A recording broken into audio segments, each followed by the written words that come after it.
শপথ করে, খেয়াল করেন, আমি শপথ করিতেছি যে, করে না প্রত্যেক ইমানদার ওরা করে সকালবেলা শপথ, কিন্তু আমরা শপথ করি কখন? দিনের শেষ নামাজ যেটা, ওই নামাজের মধ্যে আমরা শপথ করি। কোন নামাজ ওইটা বলেন? বেতেরের মধ্যে কি বলি? আল্লাহুম্মা ইন্না নাস্তাঈনুকা ওয়া নাস্তাগফিরুকা ওয়া নু'মিনু বিকা ওয়া নাতাওয়াক্কালু আলাইকা ওয়া নুসনি আলাইকাল খায়র ওয়া নাশকুরুকা ওয়া লা নাকফুরুকা ওয়া নাখলাউ ওয়া নাতরুকু মান ইয়াবজুরুকা। আল্লাহ তোমার কাছে সাক্ষ্য দিচ্ছি, ওয়া নাখলাউ ওয়া নাতরুকু মান ইয়াবজুরুকা, আমি তো খারাপের সাথে চলি না, বরং যারা তোমাকে পছন্দ করে না, তোমার দ্বীন পছন্দ করে না, ইসলাম পছন্দ করে না, ইসলামের আইন পছন্দ করে না, আমি তাদেরকে দূরে ঠেলে রাখি, তাদের সাথে আমার সম্পর্ক নাই। ঠিক তো বলছি আগের রাত্রে, কিন্তু পরের দিন সকালবেলা থেকে যে যার সাথে মিশে ওইটা নাম্বার 1 বেনামাজি, ওইটা আল্লাহ পছন্দ করে না, তার চলা বলা আচার আচরণ কোনোটার সাথে আল্লাহর সম্পর্ক নাই। উনি বলে রাত্রিবেলা তাদের সাথে মিশি না, কিন্তু ঘোরাফেরা সব তাদের সাথে, ঠিক না? তাহলে আমি কি আমার গোলামি, আমার আব, এটা আল্লাহর কাছে প্রমাণ করতে পারছি? পারি নাই। তো বাংলাদেশে একটা মজার কথা আছে, আমাদেরকে মাঝে মাঝে বলে, হুজুর মানুষ বড় খারাপ হয়ে গেছে, কার সাথে মিশবো, লোক খুঁজে পাই না, ভালো মানুষ নাই। বলে না, যারা এই কথা বলে এরা হচ্ছে পাক্কা 2 নম্বর। কেন ঠিক না বুঝে বলছেন? বুঝে নেন, আপনি দুনিয়ায় ভালো লোক খুঁজে পান না, কিন্তু একবার আপনার কেন মনে হলো না আমি ভালো হই, তাহলেই তো একটা লোক, একটা ভালো মানুষ খুঁজে পায়, উনি নিজে ভালো হবে না, কিন্তু ভালো লোক খোঁজে। এই জন্য আল্লাহ রাব্বুল আলামিন কোরআনুল কারীমের মধ্যে আপনার আমার জন্য দোয়া শিখাইছেন, ওয়াজআলনা লিল মুত্তাকিনা ইমামা। অধিকাংশ মানুষ এটার ভুল অনুবাদ করে, আল্লাহ তুমি মুত্তাকিদেরকে আমার ইমাম বানাও। জি না, যাই অনুবাদ আবার ঠিক করে দেখে নেবেন। ওয়াজআলনা লিল মুত্তাকিনা ইমামা মানে আল্লাহ তুমি আমাকে মুত্তাকিদের ইমাম হওয়ার যোগ্যতা দাও। অমুকে খারাপ, তুমুকে খারাপ, অমুক লিডার খারাপ, তমুক লিডার খারাপ, আপনি ওই জায়গায় যান না কেন? ভালো মানুষ ওখানে যায় না কেন? ভালো মানুষ গেলে না খারাপ মানুষ জায়গা পাবে না, ঠিক না?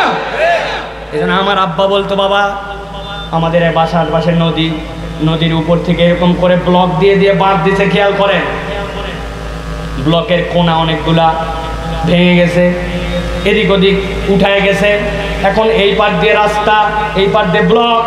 একটা পিচ্চি ছেলে উপরে দাঁড়ায় চিন্তা করছে পেশাব করা লাগবে, উপর থেকে নিচে না নেমে মুতে দিছে, যেই না পেশাব করছে পেশাব গড়ায় গড়ায় নিচে যাবে, ঠিক না? কিন্তু এই যে কোনা ভাঙ্গা, যেখানে যেখানে গর্ত, ওইগুলা আগে ভরবে, ভরার পরে তারপরে ওভারলোড হলে তারপরে নিচে যাবে, ঠিক না? আবার একটা লোক ওই দিক দিয়ে যাচ্ছিল, যাওয়ার সময় দুধের ভার নিয়ে গেছে, হঠাৎ করে পা পিছলায় দুধের ভার উল্টায় গেছে, এখন দুধও গড়ায় গড়ায় নিচে যায়, কিন্তু নিচে পৌঁছানোর আগে যেখানে যেখানে গর্ত আছে গর্তগুলা ভরে তারপরে নিচে যাবে, ঠিক না? এখন আপনার গর্তের জায়গায় থাকবেন, পেশাব দিয়ে ভরাবেন না দুধ দিয়ে ভরাবেন, হিসাব আপনার করা লাগবে। স্লোগান দেয় আমরা, অমুক ভাইয়ের চরিত্র ফুলের মতো পবিত্র, নামাজ পড়েনি ফজরেরটা, জামাতে বিগত 40 দিন 1 ওয়াক্ত। ওগুলা কার ভোটে আসে? ওগুলা কার সমর্থনে আসে?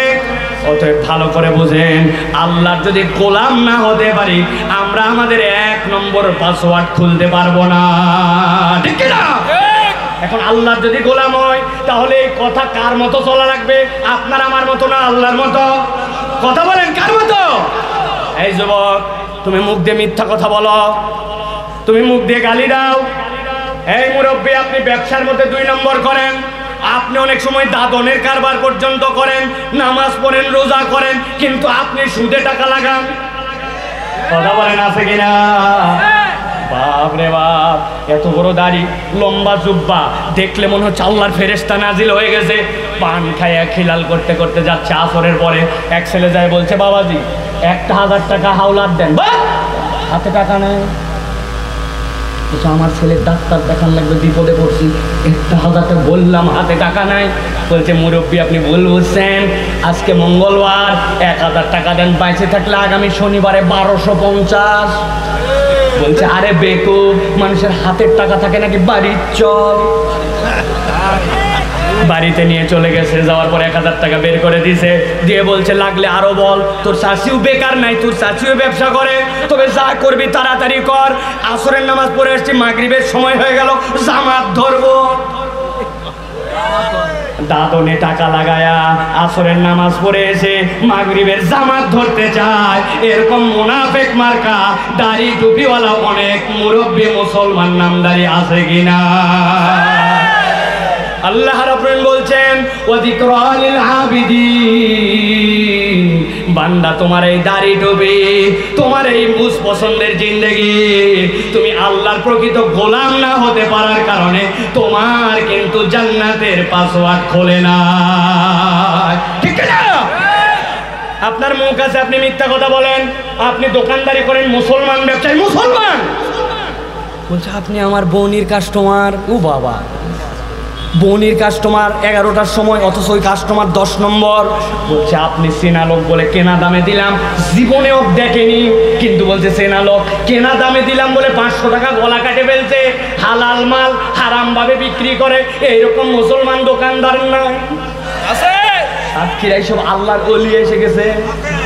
আহা, তা আপনি কেমনে আবার বলতেছেন আল্লাহুম্মা ইন্না নাস্তাইনুকা ইহদিনাস সিরাতাল মুস্তাকিম ইয়াকা নাবুদু ইয়াকা নাস্তাইন, তোমার ইবাদত করি, তোমার কাছেই যাই, তুমি আমার মাবুদ। আল্লাহ বলবে খালি আয় কবরে আয় বাটান।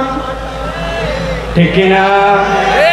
অথবা আজকের থেকে সিদ্ধান্ত নেন আল্লাহর প্রকৃত গোলাম হওয়া লাগবে। ঠিক না? 1 নম্বর কথা শেষ, মনে রাখেন। এবার চলেন, এবার 2 নম্বর পাসওয়ার্ডে যাই। বিরক্ত হচ্ছেন না তো আপনারা? এই যুবকেরা আসো তো ভাই, আসো তো। আল্লাহ রাব্বুল আলামিন এবার বলছেন নবী আপনার প্রতি আয়াত আমি দিচ্ছি। আল্লাহ রাব্বুল আলামিন বলছেন ওয়া ইসমাঈল ওয়া ইদরিস ওয়া যাল কিফল কুল্লুম মিনাস সাবিরিন ওয়া আদখালনাহুম ফি রাহমাতিনা ইন্নাহুম মিনাস সালিহিন। আল্লাহু আকবার। আমার আল্লাহ রাব্বুল আলামিন বলছেন আমি 3টা পয়গম্বরের কথা বললাম। কেউ কেউ বলছেন জালকিফিলের ব্যাপারে মন্তব্য আছে, কিন্তু আল্লাহ বলছেন ইসমাইল ওয়া ইদরিস। আমি আল্লাহ বললাম আল জালকিফিল, এই 3 জন পয়গম্বর কুল্লুম মিনাস সাবিরিন। আমি আল্লাহ বললাম এরা প্রত্যেকেই ছিল আল্লাহর কাছে সবরকারীদের মানদণ্ডে উন্নীত। সুবহানাল্লাহ। বুঝি নাই আমরা, ভালো করে খেয়াল করেন। আল্লাহ ইসমাইল আলাইহিস সালামের কথা কেন বললেন? সংক্ষেপ বলি, 1 মিনিট খালি বোঝেন। আল্লাহর পয়গম্বরের সবচেয়ে প্রিয় সন্তান। আল্লাহ রাব্বুল আলামিন বলেছেন সবচেয়ে প্রিয়কে কুরবানি দেন। এক এক করতে করতে 100টা উট কুরবানি দিয়েছেন। এরপরে নিজেই বুঝছেন আমার সন্তানের থেকে প্রিয় কিছু নাই। আমি স্বপ্ন দেখেছি এইটা। ইসমাইল আলাইহিস সালাম শুয়ে গেলেন, বললেন আপনি আমাকে দেখতে পাবেন ইনশাআল্লাহ, আপনি আমাকে দেখতে পাবেন সাবেরকারীদের মধ্যে, আমি নড়বো না চড়বো না। যখন কাত করে শোয়া দেওয়া হলো, আল্লাহ রাব্বুল আলামিন এইটাকে এত পছন্দ করলেন। এইটা বলা সহজ, কিন্তু আপনি নিশ্চিত জানেন একজন আপনাকে তলোয়ার চালায় শেষ করে দিবে। ওই সময় আপনি পিতার কথায় বলতে পারতেন আপনার কি স্বপ্ন। হয়তো আগের দিন রাত্রে গরম খাবার খাইছেন, পেট গরম হয়েছে জন্য বাজে স্বপ্ন দেখছেন। কি হতে পারে না? মানুষকে মানুষ আল্লাহকে মারতে বলবে নাকি? আন্দাজি বললেই হবে নাকি? আল্লাহ দয়াময়, এই স্বপ্ন আপনার না, অন্য কেউ দেখাইছে? একটা কথাও বলেন না। বাপ পয়গম্বর জানে তার স্বপ্ন মিথ্যা নয়। এখন এই আয়াতে কারিমা যারা ওয়াজ হিসাবে শুনলো, আল্লাহ রাব্বুল আলামিন বলছেন তুমি তোমার আপ বলে, কিন্তু তুমি আমার বিধানের উপরে সাবের কিনা, তুমি আমার বিধানের উপর ধৈর্যশীল কিনা। 2টা বিষয় আছে, ভালো করে খেয়াল করেন। আমরা এখানে অনেকেই আছি জীবনের মধ্যে ধৈর্য ধরি। আমাকে এসে বলতেছে হুজুর দোয়া করেন বাকি জীবনটা যেন কোনো রকম পার করতে পারে। আমি বললাম ভাই এত হতাশা কেন? বলছে হুজুর বিয়ে করছি 20 বছর, কিন্তু বাড়িতে যেইটা আছে ওইটার সাথে 20 দিন আমি ছাড়া কেউ সম্পর্ক রাখতে পারতো না। কি যে জ্বালা। আছেন এরকম ভাই? আবার মহিলারা অনেক সময় আসে বলে আমাদের কাছে এমন স্বামী একটা পাইছি, আমি বলে তোমার সংসার করতেছি, তাছাড়া অন্য মহিলা হলে 7 দিনও টিকতো না। আছে না ভাই? স্বামীর অপরাধ কি জানেন? বাজারে যাওয়ার সময় লিস্ট ধরাই দিয়েছিল, সব আনতে, খালি নারিকেলের তেল আনতে ভুলে গেছে বেচারি। ইচ্ছা করে না, সত্যি ভুলে গেছে হয়তো। বলছে তোমার সংসারে থেকে 12 বছর আমি কি পাইলাম। আছে না এরকম ভাই? আপনি স্বামী স্ত্রী ধৈর্য ধরেন, অসুস্থতায় ধৈর্য ধরেন, বিভিন্ন কিছুতে আপনি ধৈর্য ধরেন, কিন্তু ধৈর্যের এটাই একমাত্র পরিচয় নয়।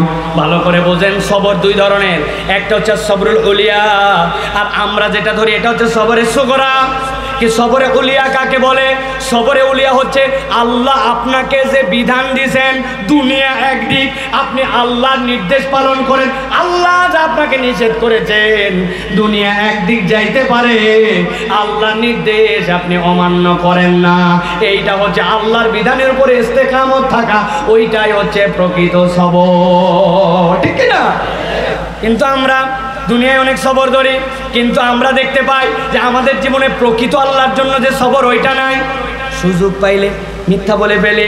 মুরব্বীরা তো চায়ের দোকানে বসে গিবত করাকে মনে করছে লবণ খাওয়া, বাদামের সাথে লবণ খাওয়ার মতো। এলাকায় নাই নাই নাই আমাদের পরে গেছে চায়ের স্টলে, ডানে বসছে গিবত কমিটির সভাপতি, বামে সেক্রেটারি, উনি ক্যাশিয়ার। এরপরে গল্প চলতেছে, মুরব্বী অনেকক্ষণ কথা বলে না, হঠাৎ করে বলছে আসলে এগুলা কথা বলা ঠিক না, তবে না বলেও পারি না, আল্লাহ মাফ করুক, হুজুর আসলেই খারাপ। বোঝেন নাই কথা? হালাল তরিকা বানাইছে, এইগুলা গলা বলা ঠিক না, না বলেও পারি না, আল্লাহ মাফ করুক, লোকটা খারাপ। বাবা, এই যে আল্লাহর উপরে আপনি আল্লাহর হুকুমের খেলাপ করলেন, আল্লাহ রাব্বুল আমিন বলছেন এটা হচ্ছে তোমার প্রকৃত সবর হয় না। এই জন্য আল্লাহর হুকুমের উপরে ইস্তেকামত থাকা, ওইটাই হচ্ছে সাবেরদের অন্তর্ভুক্ত হওয়ার পাসওয়ার্ড। এই যুবক, সন্ধ্যার পরে তোমার মা বলছে বাবা বাড়িতে চলে আয়, ও ফোনের উত্তরে বলছে আর বেশি কথা বলবে না। এই কথা বলার পরে আর একবার ফোন করলে রাত্রে বাড়িতে ফিরবো না, যখন ফিরা লাগবে তখন জানাই আছে না? 200 টাকা দাও। কেন? চুল কাটতে যাবো। কিরে চুল কাটতে 200 টাকা লাগবে কেন? কই তুমি কি মনে করছো আগেকার 60 নাকি এইটা? দোকানের সামনে যায় দেখো মডেল কত ধরনের, বেজির মতো, শিয়ালের মতো, ঘোড়ার মতো।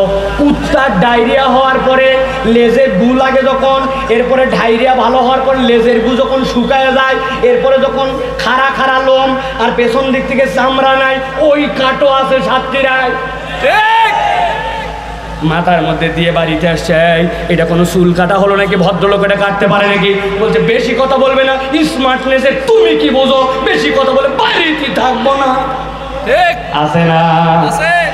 আগে বাপ মাকে দেখে সন্তান ভয় করত, আর এখন শয়তানের বেয়াদবি আচরণ দেখে বাপ মা সন্তানকে ভয় করে। আল্লাহ বলছেন ওয়াকাদা রাব্বুকা আল্লা তা'বুদু ইল্লা ইয়্যাহ, আর আল্লাহ বলছেন কুল্লুম মিনাস সাবিরিন, তোমাকে সাবেরদের অন্তর্ভুক্ত হবে, তাছাড়া তোমার জীবনের পাসওয়ার্ড খুলবে না। তোমার বাপ মা তোমাকে যা বলবে ওই হুকুম আল্লাহর পরে তোমাকে মানতে হবে। তুমি বিরাট বড় ফুটানি দেখাও, চ্যালেঞ্জ আল্লাহর পক্ষ থেকে, তুমি যদি পিতা মাতার কথা না শোনো, প্রকৃত সুখ তোমার জীবনে খুঁজে পাবে না। ঠিক, কোটি কোটি টাকা হয়ে গেছে, হাজার হাজার কোটি টাকার মালিক, বাড়ির দাম কোটি টাকা, খাটের দাম 10 লাখ, তোষকের দাম 2 লাখ, উপরে যে টোনার বিছাইছে টোনারের দাম 50,000। রাত 4টা বাজে, চোখে ঘুম নাই, ঘুমের ওষুধ খালি খায়। বউ যেটা বাড়িতে আল্লাহ জুটাই দিছে, ওইটা থাকার থেকে না থাকা তার কাছে কিন্তু বিদায়ও করতে পারে নাই। বাড়ির কোটি কোটি টাকার সম্পদ দেখা যায়, কিন্তু সাইনবোর্ডটা মুছলে দেখা যাবে লেখা আছে এই সম্পত্তি অমুক ব্যাংকের কাছে দায়বদ্ধ। কোটি কোটি টাকার সুদের কারবার চালায়, ঘুম নাই, ডাক্তারের কাছে ওষুধ দিছে, বলছে বেশি খাবেন না কিন্তু হার্ট ফেল করবেন, ঠিক। আর একটা লোক কাউরান বাজারে আপনাদের এলাকার থেকে সবজি যাওয়ার পরে বড় বড় ট্রাক থেকে ছোট ট্রাকের মধ্যে আনলোড করে, হঠাৎ করে পদ্মা সেতুতে অথবা এই দিকের কোনো এক জায়গায় জ্যাম বেঁধে গেছে, বড় ট্রাক ঠিক মতো পৌঁছাতে পারে নাই। রাত 2টা বাজে, ওই মাথার মধ্যে এত বড় টুকরিওয়ালা লোক কোমরের গামছাটা খুলে রাস্তার আইল্যান্ডের মধ্যে টুকরি রাখছে, গামছাটা বিড়ার মতো করে দিয়ে ওই টুকরির মধ্যে কাত হয়ে কেবল মাথা দিতে দেরি, নাক ডাকতেছে ঘ ঘ করে। পাশ দিয়ে 20 টনের ট্রাক চলে, বিল্ডিং কাঁপায়, কিন্তু ওই বান্দার ঘুম ভাঙাতে পারে না, ঠিক ঠিক।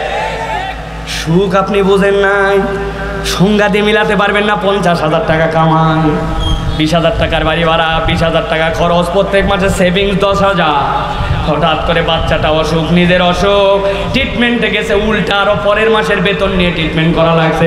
আরেকজনের 20,000 টাকা বেতন, 5,000 টাকার বাড়ি ভাড়া, 10,000 টাকা তার খরচ, মাসে 5,000 টাকা করে থেকেই যায়। ওর 50,000-এ থাকে না কিছু, আর এর 20,000-এ 5,000 করে থাকে, লাভ কোনটায় ভাই? আলগা বুঝলে হবে না। এই জন্য বলতেছি, আমার আল্লাহর যা নির্দেশনা ওইটার মধ্যে আপনাকে থাকা লাগবে, ঠিক না? আল্লাহ বলছেন যদি থাকো কি লাভ জানো নাকি? আল্লাহ বলছেন ওয়াদখালনাহুম ফি রাহমাতিনা ইন্নাহুম মিনাস সালিহিন। এই বান্দা ভালো করে জানো, তুমি যদি একবার আল্লাহর কাছে তুমি গোলাম হতে পারো, এরপর যদি তুমি আল্লাহর বিধানে যদি অনড় হতে পারো, আমি আল্লাহ তোমাকে বললাম, আমি তোমাকে আমার রহমতের কোলে ঢুকাই নেব। সুবহানাল্লাহ বলে। সুবহানাল্লাহ। চিনিস আমাকে? চিনিস? চেয়ারম্যানের লোক বলছে, কার কাছে কি গরম মানিস বেটা? কিসের চেয়ারম্যানের লোক? আমি এমপির লোক। চেয়ারম্যানের লোক ডাউন খেয়ে গেছে। কার কাছে বললাম চেয়ারম্যানের লোক? এই শালা এমপির লোক। এমপির লোক যে একজনকে বলতেছে, এমপির একসাথে চলাফেরা, বলছে গান মারাস না। এমপি যারা সিলেক্ট করে ওই রকম মন্ত্রীর সাথে চলি, বলছে ভাই চিনতে পারি না। কথা বলেন। যেই লোক এখন এমপি বানায়, মন্ত্রী বানায়, ওই লোক থাপড় নিচ্ছে। হঠাৎ করে একজন বলছে, ভাই আমি তো মন্ত্রীদের সাথে তো দেখা করতে পারি না, তবে প্রধানমন্ত্রীর সাথেই থাকি, ওনাকে যা বলি উনি মোটামুটি আমার কথা শোনে। যেই না এই কথা বলছে, এখন যেই লোক এমপি বানায় বলছিল একটু আগে মন্ত্রীর লোক, ওই লোকের আর কোনো অবস্থান আছে ভাই? বুঝে থাকলে বলেন আছে ভাই। কিন্তু আপনি একবার বিবেচনা করলেন না, যেই লোক বলতেছে এমপির লোক, মন্ত্রীর লোক, প্রধানমন্ত্রীর লোক, এই লোকের যদি এত পাওয়ার হয়, আর আপনি যদি একটা পরিচয় দিতে পারেন, আমার অত কারোর সাথে সম্পর্ক নাই, আমি হচ্ছে আল্লাহ রাব্বুল আলামিনের লোক, তাহলে আপনার গরমটা কেমন হবে? বুঝেন নাই? বুঝেন নাই? বুঝাই একটু। দিল্লির রাস্তায় এক স্বামী স্ত্রী চলাফেরা করতেছে, নতুন বিয়ে হয়েছে, স্ত্রী নতুন জামা কাপড়, এক বিয়ের প্রোগ্রামে যাচ্ছে, সেই রকম সাজগোজ। আসমান থেকে একটু বৃষ্টি হয়েছে, রাস্তাটা একটু প্যাঁচপ্যাঁচা। এখন যেই লোক যাচ্ছে পাশ দিয়ে, এক মুরব্বী, উনি খড়ম পড়ে যাচ্ছে। আমাদের যে চপ্পলের কম, এখন পিছন দিকে এরকম করে উঠলে পিছন দিকে সাথে কাদা উঠে কিনা ভাই? ওই মুরব্বী খেয়াল করে নাই, যাচ্ছে, এরাও দুজন যাচ্ছে, হঠাৎ করে জুতা আর একটুখানি কাদা উঠে ওই মহিলার গায়ে লাগছে। এইটা ওর স্বামী দেখছে, দেখে সহ্য হয় নাই। আমার বান্ধবী, আমার প্রিয়তমা, আমার স্ত্রী, তার গায়ের মধ্যে ব্যাককল কোথাকার, কেমনে চলতে হবে জানো না, নতুন জামার মধ্যে লাগাই দিছো কাদা। এক কথা দুই কথা মুরব্বীকে ঠাস করে এক থাপ্পড় লাগাই দিছে, কারণ তার প্রিয় মানুষের গায়ে কাদা লাগছে, সহ্য করতে পারে নাই। 100 ধাপ কেবলমাত্র মুরব্বী আগায় গেছে, পিছনে যেই যুবক, সাথে সাথে তরপাইতে তরপাতে রাস্তার মধ্যে বেহুশ। বউ সকলকে ডাকতে বলছে, আমার স্বামীকে বাঁচান, আমার স্বামীকে বাঁচান। লোকজন এসে বলে, কি হলো, কেমনে হলো? বলছে, ওই যে মুরব্বী চলে যাচ্ছে, উনি এই কাজ করে গেছে। লোকজন যে মুরব্বীরে ধরছে, চাচা এই যুবক ছেলে তারে আপনি কি করলেন? বলে, বাবা আমি কিচ্ছু করি নাই। বলে, বললেই হবে না, চলেন ওখানে, ওর বউ আপনার নামে অভিযোগ দিয়েছে। ডেকে নিয়ে আসার পরে বলছে, মা আমি তো কিছুই করি নাই। বলে, না আপনি করছেন। বলে, কেমনে? বলে, না আমি কিছুই করি নাই। বলে, ওই যে আমার গায়ে কাদা লাগলো, কাদা লাগার পরে আমার স্বামী রাগ করে আপনাকে মারলো, তারপরে তো সেরকম হয়ে গেল, তাহলে আপনি এরকম কিছু করছেন? বলে, শোনো আমি বিশ্বাস করো তার গায়ে হাত তুলি নাই, মারি নাই, কিচ্ছু করি নাই, তবে একটা কথা আছে, আমি তাকে ইচ্ছা করে কাদা লাগাই নাই, চলতে পথে এটা লেগে গেছিল।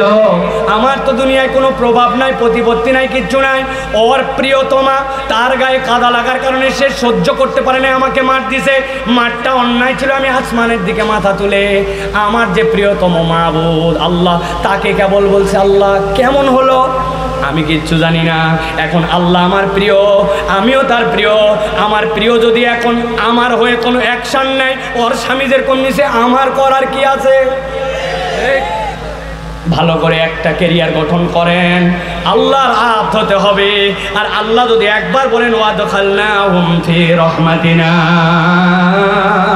আমার সবর দেখে, দিনের ডেডিকেশন দেখে আল্লাহ যদি একবার আমার কোলে, আল্লাহর কোলে, তার রহমতের কোলে আমাকে তুলে নেন, আমার আর কোনো ভয় আর টেনশন আছে নাকি ভাই? আছে? জেলখানার মধ্যে নিয়ে গেছে, নিয়ে যাওয়ার পরে বলছে কালেমা পড়েন। বলছে বেটা তুই কালেমা শিখ। বলছে এত বড় কথা? বলছে এত বড় কথা মানে কালেমা তো তোরটা উচ্চারণ হয়, আমারটা উচ্চারণ হয়, কিন্তু আমার কালেমার পাওয়ার এমন আমাকে ফাঁসির মঞ্চে নিয়ে যায়, আর তোমার কালেমার পাওয়ার এমন তোমাকে ওই প্রশাসকের অধীনে চাকরি করায়, ঠিক কিনা? তাহলে দুই কালেমার এক ওজন নয়। মুসলমান পরিচয় দিয়ে সকলেই চলে, কিন্তু সাতক্ষীরাবাসীর প্রতি যে অত্যাচার হয়েছে এই অত্যাচার সব জায়গায় হয় না, ঠিক কিনা? কেন?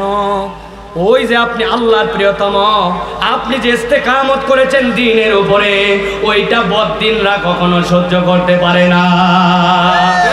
তাহলে এক নম্বর পাসওয়ার্ড হচ্ছে আল্লাহর গোলাম হতে হবে, বলেন আব্দ হতে হবে। আর দুই নম্বর আমার ইচ্ছায় নয় বরং আল্লাহর ইচ্ছায়, আল্লাহর বিধানের উপরে ইস্তেকামত থাকতে হবে। রাজি আছেন? তাহলে পাসওয়ার্ড কয়টা ভুলে গেছেন সবাই? কয়টা? জোরে বলেন কয়টা? জোর হলো না? বলছি কয়টা? দুইটা, আর একটা বাকি আছে, চলবে? চলেন। আল্লাহ রাব্বুল আমিন এবার বলছেন, আমার আরেক পয়গম্বরের কথা বলি তোমাদেরকে। দুনিয়াতে সুন্দরতম মানুষ, আল্লাহর সৃষ্টির সেরা সুন্দর তিনজন। নাম্বার 1 বলেন মুহাম্মদ সাল্লাল্লাহু আলাইহি ওয়াসাল্লাম। 2 নম্বর, 3 নম্বর আইয়ুব। Thank you. এই না হলো শ্রোতা, হ্যাঁ ওয়াজ করে মজা আছে। এবার 3টা রাগী পয়গম্বর শোনেন। যত পয়গম্বর আল্লাহ সৃষ্টি করছেন, নাম্বার 1 রাগী মুসা আলাইহিস সালাম। কি নাম? মুসা আলাইহিস সালাম। ইতিহাস বলতেছে পয়গম্বরদের রাগলে মুসা আলাইহিস সালামের মাথার চুল ভেদ করে, পাগড়ি ভেদ করে চুল বাড়ায় যেত। যেই রাগ চিন্তা করেন। মাঝে মাঝে আমরা রাগ করে বলি এক থাপ করে 32 দাঁত ফেলাই দেবো, বলি না আয় ভাই একটা দাঁত ফেলাই 1000 টাকা উল্টা দিব, কিন্তু না ফেলতে পারলে 10,000 টাকা দেওয়া লাগবে। দেখবেন ঘাবড়ায় যাবে বাবা, ডাক্তার প্লাস দিয়ে টাইনে তুলতে পারে না, তুমি 32 দাঁত ফেলাবে, এত সোজা আলগা, ঠিক না? এক স্বামী স্ত্রীর সাথে নাকি একটু বাদাবাদি লেগেই থাকে।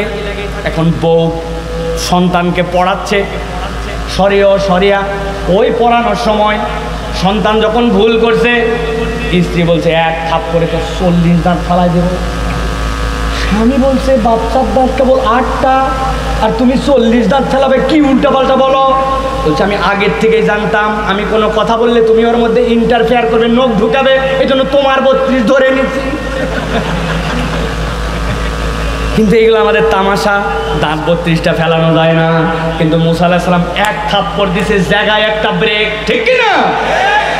নাম্বার 1 রাগী মুসা আলাইহিস সালাম। স্পষ্ট কথা বলার ক্ষেত্রে যদিও মুখে তোতলামি ছিল, আল্লাহ ঠিক করে দিয়েছেন, এমন এমন পয়েন্টে মার দিতেন ফেরাউনের মাথা গরম হয়ে যেত।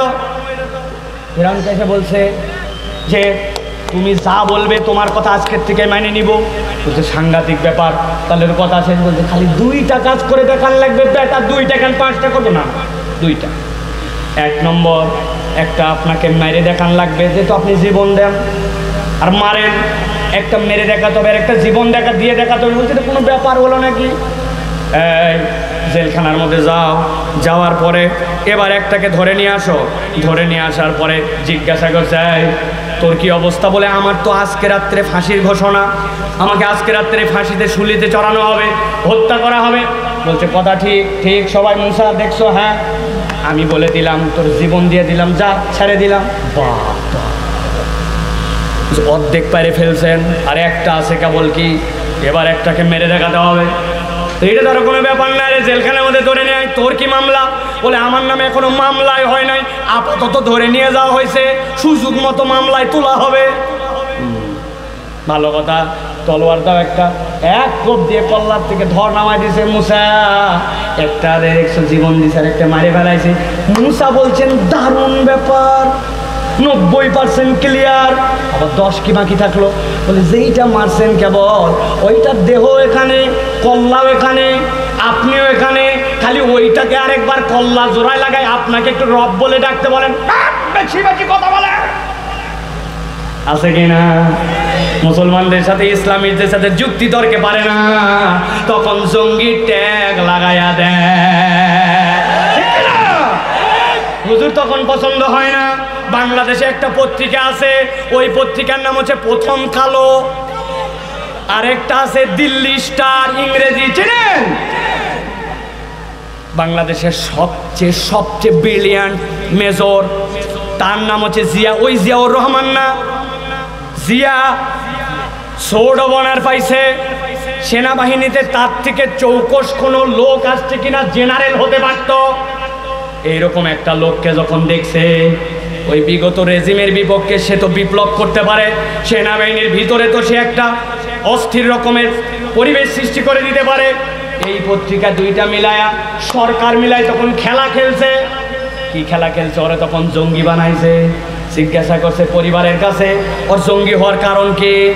তাদের মধ্যে বাইফোর্স উত্তর নিছে, তার আগে একটা বউ মরে গেছিল, ওই বউ মরে যাওয়ার পরে আরেকটা বিয়ে করছে, মানে দ্বিতীয় বিয়ে করছে, আগেরটা বলে নাই। আর বলছে সে খুব নামাজ রোজা করে, এই নামাজ রোজা খুব করে, আর দ্বিতীয় বিয়ে করছে। এই কারণে বিগত রেজিমের বিপক্ষে কথা বলতো, প্রতিবাদী মানুষ ছিল, ব্রিলিয়ান্ট ছিল। এই জন্য প্রমাণ নাই, কেস নাই, আদালত নাই, রায় নাই, কিন্তু তাকে বারবার জঙ্গি জঙ্গি বলায়া জঙ্গিত্ববাদী প্রমাণ করে তাকে গুম করাইছে।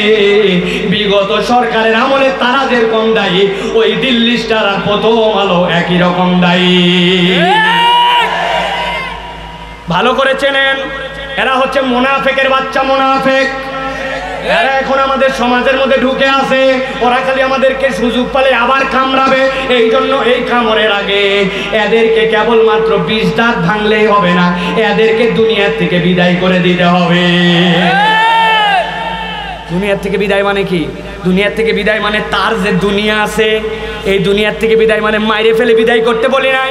ওর একটা দুনিয়া আছে, যেই দুনিয়ায় সে পাওয়ার দেখায়, ওই দুনিয়ার সাথে তাদের এই মানুষগুলার চরিত্রের কারণে আর কোনো সম্পর্ক আমাদের সাথে তাদের থাকবে না, ঠিক কিনা? মুসা আলাইহিস সালাম সেই রাগী নম্বর 1, ফেরাউনের সামনে কথা বলছেন। 2 নম্বর, সংক্ষেপ বলতে দীর্ঘ হয়ে যাচ্ছে, 2 নম্বরে হযরতে নূহ আলাইহিস সালাম, আর 3 নম্বরে হচ্ছে হযরতে ইউনুস আলাইহিস সালাম। এই 3টা রাগী পয়গম্বর। ভালো করে খেয়াল করে এবার চলেন আলোচনায় ঢুকি। আল্লাহ বলছেন ওয়াজান্নুন ইযহাবা মুগাদিবা ফাযান্না আল্লাম নাকদির আলাইহি ফানাদা ফিজ যুলুমাত আল্লা ইলাহা ইল্লা আনতা সুবহানাকা ইন্নী কুনতু মিনাজ জালিমিন। আল্লাহ বলছেন, গভীর মনোযোগ দেন, আমার দিকে তাকান। হযরত ইউনূস আলাইহিস সালাম কওমের কাছে বলেন, ওই যে তাকাও, আসমানের দিকে তাকাও। তাকায় দেখে অন্য সময় মেঘে মেঘে ঘর্ষণ লাগে, এই রকম করে করে বিদ্যুৎ চমকায়, কিন্তু এখন বিদ্যুৎ সোজা নিচের দিকে নেমে আসতেছে। এই যে আপনারা এরকম ফুল ঝুলাইছেন নিচের দিকে, এই দেখো বিদ্যুৎ নিচে নামতেছে। তওবা করো, ঠিক হও, তাছাড়া কিন্তু আল্লাহর গজব আছে, আজকে শেষ হয়ে যাবে। রাখ, কত দেখলাম এইগুলা, গজব মজব দেখা যাবে তখন, আগে আসুক। ইউনূস আলাইহিস সালাম এই কথাটা সহ্য করতে পারেন নাই, সাথে সাথে তার কওমের থেকে রাগ করে বের হয়ে গেছেন। তোদের নিশ্চিত গজব আসবে, তোরা ধ্বংস হয়ে যাবি বলে গেলাম।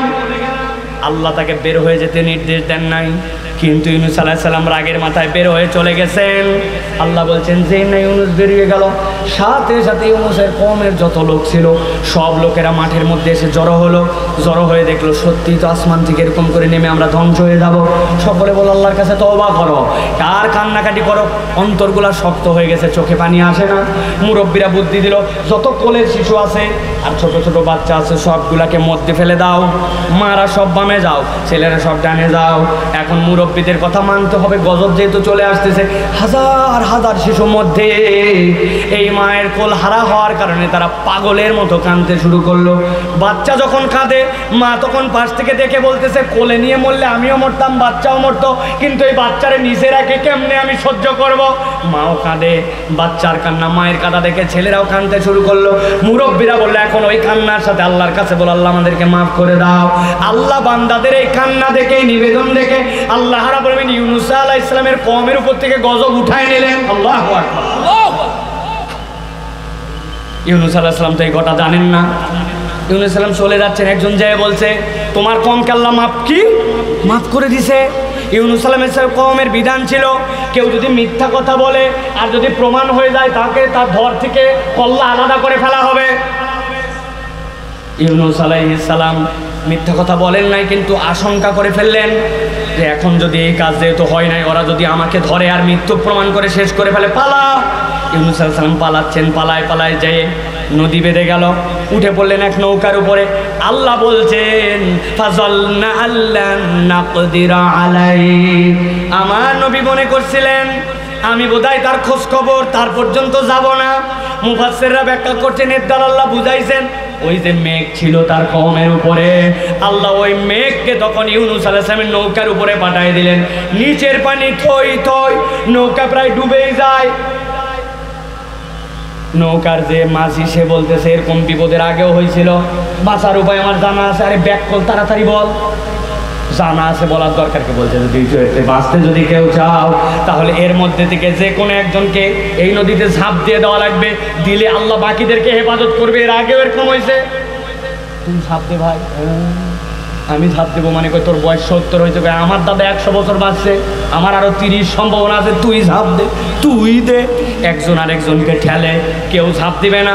নৌকালা বলতেছে কেউ নিজের থেকে ঝাঁপ দিতে চায় না, তবে আমার কাছে পদ্ধতি জানা আছে, আমি তোমার কাছে পরামর্শ দেই। কি পরামর্শ? বলছে এর মধ্যে দিয়ে সকলের নাম লেখো, লেখার পরে আমি উঠাবো, যার নাম উঠবে ওই ব্যক্তি ঝাঁপ দিবে। লটারি। কি বাংলাদেশে অনেক 2 নম্বর লটারি হয়। এর একটা ঘটনা আমি জানি। এক স্কুলে টিফিনের পরে এমন একটা স্যারের ক্লাস, ওই স্যার সব ছেলেদের হাতের লেখা করতে দিছে। WC আপনাকে করতে হবে হাতের লেখা। তাছাড়া সেই মারে। এখন টিফিনের টাইম কম, একটু খেলতে হয়। 7 বন্ধু মিলে বলছে দোস্ত যে কোনো একজন লিখে দে, তাহলে বাকি সবাই জমা দিব, খেলা হবে। একজন আর খালি খেলা হবে না, কে লিখবে? বলছে ওই যে মোটা করে যেটা আছে, তোর আবার খেলার দরকার কি? বলছে আমিও খেলতে পারি, বললেই হবে নাকি? মোটা বলে অবহেলা করিস না। দোস্তরা বলছে ঝামেলা তো। তাহলে বলছে দোস্ত বুদ্ধি আছে, নাম লেখা হোক, যার নাম উঠবে সেই এই খাতার লেখা লিখবে, তাহলে তো ঝামেলা চুকে গেল। জো কথা অভিকাজ, সাথে সাথে সকলের নাম লেখা হয়ে গেছে। বলছে উঠাও। একজন উঠাইছে, উঠায় দেখে আল্লাহর কি কাম, ওই মোটার নামে উঠছে। এখন 6 জন খেলতেছে মাঠের মধ্যে। খেলতে খেলতে হঠাৎ করে এক দোস্ত বলছে দোস্ত আমরা সবাই মনে মনে যাচ্ছিলাম মোটার নামে উঠুক, কিন্তু জিজ্ঞাসা হচ্ছে ওর নামে উঠলো কেমনে? এখন যেই বেটা লেখছে ওই বলছে বেকুব কোথাকার, না উঠে উপায় আছে, 60টা নামই ওর দিছি। অন্য কোনো নাম থাকলে তো উঠবে, সব নাম ওর। কিন্তু ইউনূস আলাইহিস সালামের এখানে তো এই কাহিনী নাই। নাম উঠে গেছে ইউনূস আলাইহিস সালামের, সাথে সাথে ধাক্কায় ফালাই দিয়েছে। যেই না উনি পড়ে গেছেন, পড়ার পরে আল্লাহ বলতেছেন তার বিপদ কত ধরনের জানো? 1 নম্বর বিপদ, আল্লাহর নির্দেশের বাহিরেই উনি নিজে ইস্তেহাত করে চলে আসছেন। 2 নম্বর বিপদ, তিনি মিথ্যা বলেন নাই, কিন্তু কাজটা যেহেতু হয় নাই তাকে মৃত্যু প্রমাণ করলে হত্যা করে ফেলবে। 3 নম্বর, নৌকায় উঠছেন কিন্তু ওই নৌকার থেকে তারা ধাক্কায় নিচে ফেলে দিছে। 4 নম্বর, উপরে মেঘ নিচে পানি, ইতিমধ্যে একটা